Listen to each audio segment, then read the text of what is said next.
Hello, my friends. So, if today's date, July the 5th, is your birth date, this is a reading for you for this year.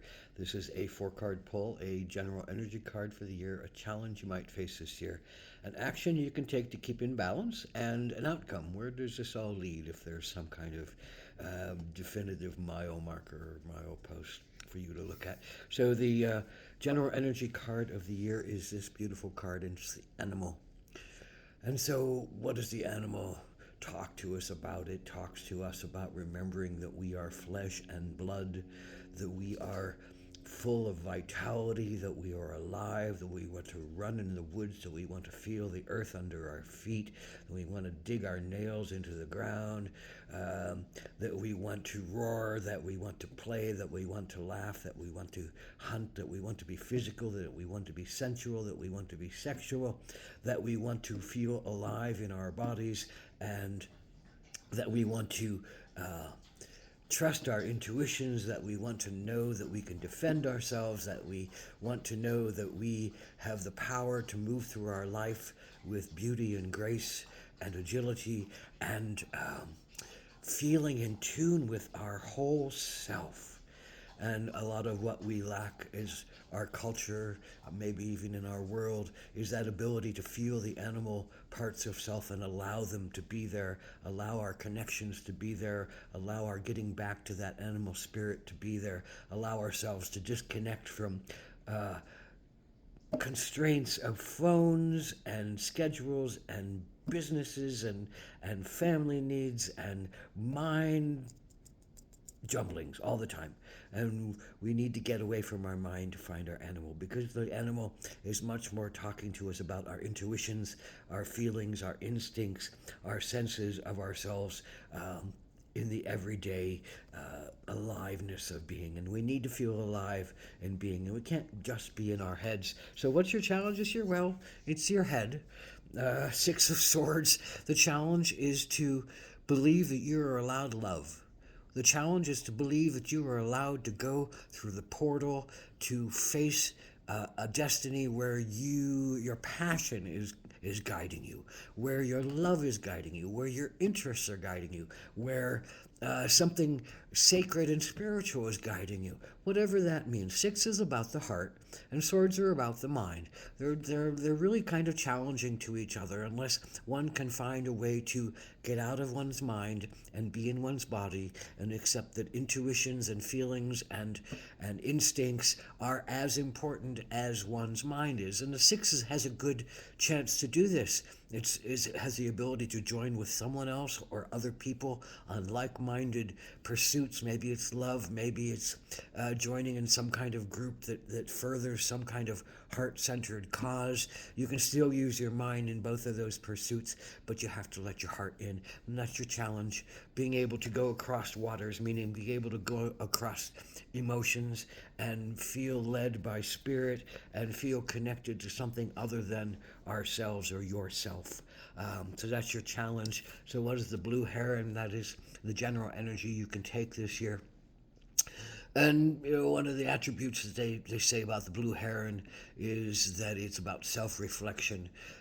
So birds are often about messages because they fly through the sky. So understandings of yourself or understandings of the world or information that you need to be aware of in the right time in the place. Birds bring that kind of energy. So what is a diving bird that likes to dive into water and likes to live on water and stay around ponds and move from ponds to ponds, lead kind of a quiet and a hermited life, bond with just one other being, and connect with its ability to look at itself in the quiet, in the water, in the depths.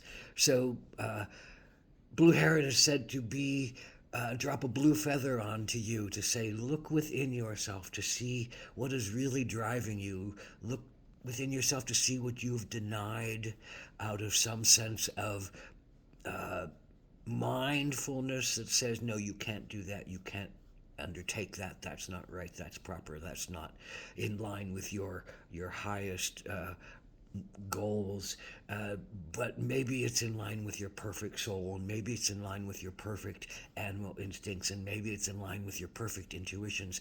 But we have to drop the mind, and the heron is here, I think, to say, where am I holding on to my mind too tight, and where am I able to allow myself to play, to be sensual, to be sexual, to be alive in my body, to feel the earth under my feet, to exercise my body, to move my body, to dive into the water, to look at myself, to come up with grace, to accept myself as I am, and to not hold myself in so much pain and negativity and and maybe it's a self worthlessness. Maybe it's a sense of futility. Maybe it's a sense of being alone and unguided and unguarded. But the blue heron uh, allows us to see those things that get in our way and allows us to come to some kind of graceful love and forgiveness and compassion for them, because it's about water and it's about cleansing those things. Water is about cleansing those things that don't support us within ourselves, to sweep them away, to allow the water to pull them away and not feel like they become, rigid earth inside of our bodies that don't allow us to move and grow and shift with what needs to come next. So developing intuition along with mind is really the key that this is talking about. And it's often the key to our balance as human beings. We have to have both our intuition and our analysis. We have to have both our meditation inward as well as our action outward.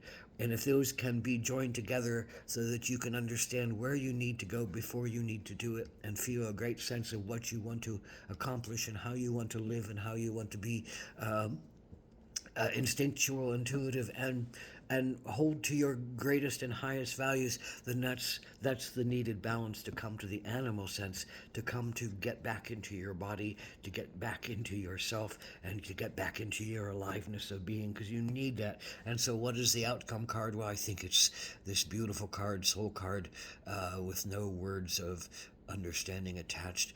I think it's about singing. I think it's about singing. There's something in the song that releases the old pain. There's something in the song that releases the old trauma. There's something in the song and the sharing of your self that rises above the mundane, that doesn't keep you in the pain, that allows you to look at it and speak of it and sing of it with higher notes and higher tones, a transcendent voice. So raising your voice in song, raising your voice in cheer, raising your voice in positive affirmation, rising above the mountains of your own dilemmas, rising into becoming your own sunshine that filters out of you, that comes out of your mountains and comes out of your pain and comes out of your voice and comes out of your will to speak your truth and speak your love and speak your light and heal those old wounds. So you are worthy, and you're being led to a place that's very profound for you. Allow yourself to be led to that place by the great blue heron. Watch its flight, follow its flight, go from the river and the pond to the river and the pond. Keep diving into those places and bringing those things up that need to be healed. And that is the best thing you can do as an animal.